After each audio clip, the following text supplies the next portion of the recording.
Dear students, আমি বুঝতে পারছি তোমাদের ইংলিশে কথা বলার ইচ্ছা আছে, কিন্তু তোমরা ইংলিশে কথা বলতে পারছো না। তোমাদের এইভাবে ইংলিশে কথা বলতে হবে, ঠিক আছে? দেখো ডিয়ার স্টুডেন্টস, এখন আমি তোমাদের খুব সহজ সরলভাবে ইংলিশে কথা বলতে শেখাবো, ঠিক আছে? দেখো students, listen my speech attentively, okay? তোমাদের ইংলিশে কথা বলতে গেলে ডেলি 5টা 10টা করে বাক্য নিজে থেকে বলার চেষ্টা করতে হবে, তাহলে তোমরা ইংলিশে কথা বলতে পারবে, ঠিক আছে? দেখো ডিয়ার স্টুডেন্টস, এখানে যে বাক্যগুলো তোমরা দেখতে পাচ্ছ, এই বাক্যগুলো সব পাস্ট ইনডিফিনিট টেন্সে আছে। এখন আমি তোমাদের পাস্ট ইনডিফিনিট টেন্সের ডেফিনেশন বলবো, ঠিক আছে? দেখো পাস্ট ইনডিফিনিট টেন্সের ডেফিনেশন দেখো, অতীতে কোনো একটা কাজ চলেছিল বা ঘটেছিল বোঝালে ওটা হয় পাস্ট ইনডিফিনিট টেন্স, বুঝতে পেরেছো? ফর এক্সাম্পল, আমি লিখেছিলাম, তারা খেলেছিল, আমি তোমাদের পড়িয়েছিলাম, তোমরা ইংরেজি শিখেছিলে, সে সেখানে গিয়েছিল, এগুলো হচ্ছে পাস্ট ইনডিফিনিট টেন্স, ওকে? ডিয়ার স্টুডেন্টস, পাস্ট ইনডিফিনিট টেন্সের এই স্ট্রাকচার আমি এখানে দিলাম, তোমরা এটাকে মনে রাখবে। এখানে কি লেখা আছে? সাবজেক্ট, তাই না? তারপরে দেখো ভার্বের 2 নম্বর রূপ, তারপরে অবজেক্ট, বুঝতে পেরেছো? অবজেক্ট সাধারণত নাউন অথবা প্রোনাউন হয়, ওকে?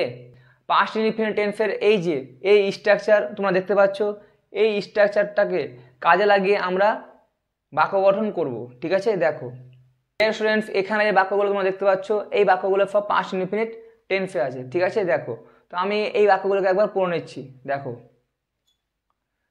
আমি একটি কবিতা লিখেছিলাম, আমরা স্কুল গিয়েছিলাম, তারা ইংরেজি শিখেছিল, সে ক্রিকেট খেলেছিল, মেয়েটি নেচেছিল, ছেলেটি তাকে ডেকেছিল, শিক্ষক ইংরেজি শিখিয়েছিলেন, মেয়েগুলি বাংলা লিখেছিল, তারা সিনেমা দেখেছিল, লোকটি একটি কাজ করেছিল, পাখিগুলি আকাশে উড়েছিল, মা রান্না করেছিলেন, ছাত্রছাত্রীরা ক্লাসে চিৎকার করেছিল, তিনি আমাদের ইংরেজি শিখিয়েছিলেন, মেয়েটি গরিব লোকটিকে সাহায্য করেছিল।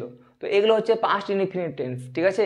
এখন আমি এই বাক্যগুলোকে ইংলিশে ট্রান্সলেট করে দেখাবো, ঠিক আছে? দেখো ডিয়ার স্টুডেন্টস, তোমাদের ইংলিশে কথা বলতে গেলে প্রতিদিন 5টা 10টা করে বাক্য বলার চেষ্টা করতে হবে, তাহলে তোমরা খুব সহজ সরলভাবে ইংলিশে কথা বলতে পারবে, বুঝতে পেরেছো? আমি একটি কবিতা লিখেছিলাম, আই রোট এ পোয়েম, ওকে? আমরা স্কুল গিয়েছিলাম, উই ওয়েন্ট টু স্কুল, তারা ইংরেজি শিখেছিল, দে লার্নড ইংলিশ, সে ক্রিকেট খেলেছিল, হি প্লেড ক্রিকেট, মেয়েটি নেচেছিল, দ্য গার্ল ড্যান্স, ছেলেটি তাকে ডেকেছিল, the boy called him or her, শিক্ষক ইংরেজি শিখিয়েছিলেন, টিচার টট ইংলিশ, মেয়েগুলি বাংলা লিখেছিল, দ্য গার্লস রোড বেঙ্গলি, তারা সিনেমা দেখেছিল, দে ওয়াচ সিনেমা, লোকটি একটি কাজ করেছিল, the man did a work, পাখিগুলি আকাশে উড়েছিল, the birds flew in the sky, মা রান্না করেছিলেন, মাদার কুক, ছাত্রীরা ক্লাসে চিৎকার করেছিল, the student shouted in the classroom, তিনি আমাদের ইংরেজি শিখিয়েছিলেন, হি টট আস ইংলিশ, মেয়েটি গরিব লোকটিকে সাহায্য করেছিল, the girl help the poor man, okay? Dear students, এখানে যে বাক্যগুলো তোমরা দেখতে পাচ্ছ, এই বাক্যগুলো সব পাস্ট ইনডিফিনিট টেন্সে আছে, ঠিক আছে? এখন আমি এই বাক্যগুলোকে ইন্টারোগেটিভ সেন্টেন্স করে দেখাবো, ঠিক আছে? দেখো, আমি এইরকম ক্লাস আমি আমার চ্যানেলে আপলোড করে রেখেছি, তোমরা যারা ওই ক্লাসগুলো দেখোনি দেখে নেবে, ঠিক আছে? ক্লাসটা খুব সহজ সরলভাবে বুঝতে পারবে, ঠিক আছে? দেখো ডিয়ার স্টুডেন্টস, এই বাক্যগুলো পাস্ট ইনডিফিনিট টেন্সের ইন্টারোগেটিভ সেন্টেন্সে আছে, ঠিক আছে? এই বাক্যগুলোকে একবার আমি পড়ে নিচ্ছি। দেখো, আমি কি একটি কবিতা লিখেছিলাম, আমরা কি স্কুল গিয়েছিলাম, তারা কি ইংরেজি শিখেছিল, সে কি ক্রিকেট খেলেছিল, মেয়েটি কি নেচেছিল, ছেলেটি কি তাকে ডেকেছিল, শিক্ষক কি ইংরেজি শিখিয়েছিলেন,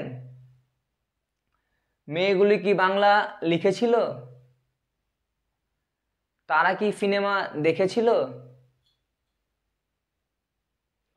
লোকটি কি একটি কাজ করেছিল? পাখিগুলি কি আকাশে উড়েছিল? মা কি রান্না করেছিলেন? ছাত্রছাত্রীরা কি ক্লাসে চিৎকার করেছিল? তিনি কি আমাদের ইংরেজি শিখিয়েছিলেন?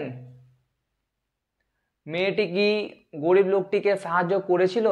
তো এই বাক্যগুলোকে এখন আমি ইংলিশে ট্রান্সলেট করব, ঠিক আছে? দেখো, dear students, you have to remember it.